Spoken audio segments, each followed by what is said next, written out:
మన భక్తి జీవితం సంఘానికి వచ్చే ఎంతోమందికి చెప్తాం, మన సాక్ష్యం 100 మందికి చెప్తాం.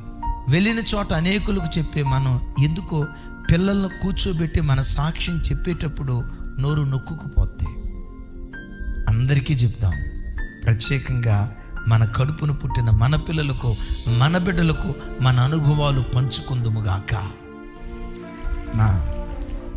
మీ పిల్లలు మీ ఇంట్లో మీతో పాటు ఉన్నప్పుడు యేసయ్య మిమ్మల్ని ఎట్లా దర్శించాడో, కలలో కానీ, వాక్యం ద్వారా కానీ, దర్శనం ద్వారా కానీ దేవుడు మిమ్మల్ని ఎట్లా దర్శించాడో, మీరు మోకరించి ప్రార్థించేటప్పుడు మీరు పొందుకున్న ఆత్మీయ అనుభూతి ఏంటో, దేవుడు మిమ్మల్ని బలపరిచిన విధానం.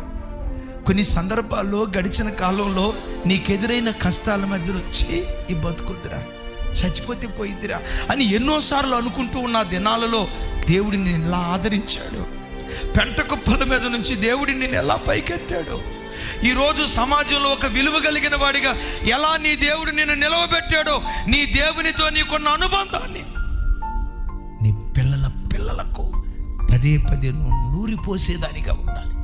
నాన్న, దాని సందర్భంలో నా శరీరంలో అనారోగ్యం వచ్చిందిరా, చచ్చిపోతాను అనుకున్నాను రా, ఇక నాన్నను చూస్తాను అనుకోలేదురా, మీరు అనాథలు అయిపోతారు అనుకున్నాను రా, ఇక మరణ పంచుల దగ్గరికి వెళ్ళాను రా.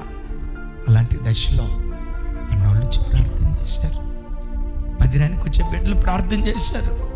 ఆ మరణ పడక మీద అల్లాడేటప్పుడు దేవుని అద్భుత హస్తం నన్ను తాకి మరణములో నుండి జీవానికి దేవుడు నన్ను దాటించాడు.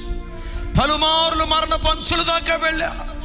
ఆ మరణం వెంటాడుతున్నప్పుడు జీవాధిపతిగా దేవుడు ప్రత్యక్షమై మరణపు కోరల నుంచి దేవుడు నన్ను విడిపించాడు. కుటుంబాన్ని ఎలా కట్టుకోవాలో దేవుడు నాకు నేర్పాడురా, పిల్లల్ని ఎలా పెంచాలో దేవుడు నాకు నేర్పాడురా, చిన్న కష్టాన్ని జాగ్రత్తగా ఎలా వాడుకోవాలో దేవుడు నాకు నేర్పాడురా.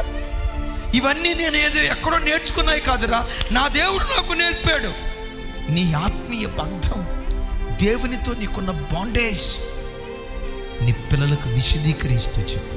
పిల్లలారా, నా వైపు చూడండి. ఎప్పుడైనా తల్లిదండ్రులు దేవుని మాటలు చెప్తా ఉంటే ఆ చరిత్ర చెవియొక్కి ఆలకించండి. వినుట వలన విశ్వాసం పుడుతుందని లేఖనం అంటుంది కదా. ఆ మాటలు వింటా ఉంటే ఆ విశ్వాస బీజం మీ గుండెల్లో నాటబడి దావీదు చేసిన కార్యం కంటే సొలొమోను గొప్ప కార్యం చేశాడు కదా. మీ తండ్రులను దీవించిన దానికంటే మిమ్మల్ని దేవుడు గొప్పగా దీవించడం ప్రారంభిస్తాడు.